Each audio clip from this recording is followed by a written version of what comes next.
Сәлем достар, қазір баршаңызға белгілі жеке кәсіпкерлер үшін отчет тапсыру уақыты. Отчет тапсыру уақыты 1 январь мен 15 февраль аралығын қамтиды.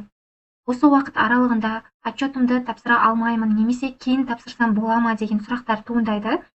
Қазір осы бойынша сіздерге пайдалы видеонұсқаулық ұсынамын. Яғни, отчет уақытын ұзарту бойынша. Отчет уақытында сіз өз отчетыңызды тапсыра алмайтын жағдайда болсаңыз, онда продление жасасаңыз болады.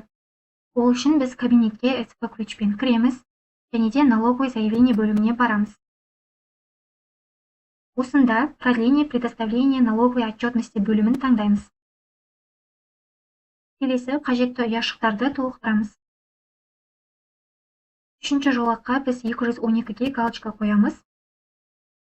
Сосын код формы деп тұр, өзіңіздің режиміңізге сай форманы енгіземіз. Мысалы 911.00 немесе 910.00. Өзіңіздің код формаңызды енгізесіз.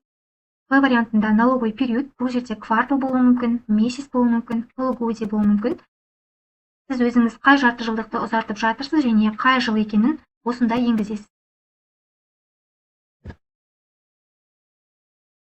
Және де соңғы этап бұл код органа государственных доходов.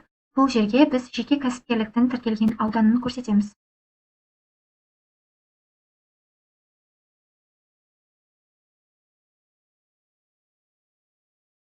Енді қателік бар жоғын тексерсеңіз болады. Қателік жоқ, және де біз отправить в УГД деп ЭЦП ключпен қол қоямыз.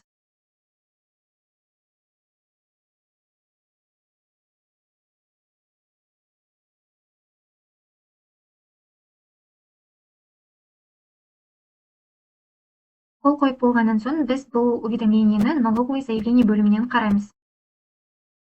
Налоговый заявление бөліміне барып, найти батырмасын басамыз.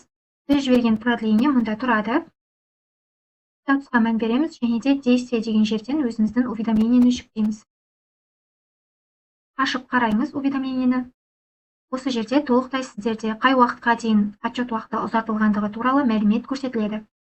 Қазіргі уақытта бұл отчеттің уақыты наурыз айының 4 күніне дейін ұзартылды. Ақпарат пайдалы болды деп ойлаймын. Лайк, комментарий қалдыруды ұмытпаңыздар.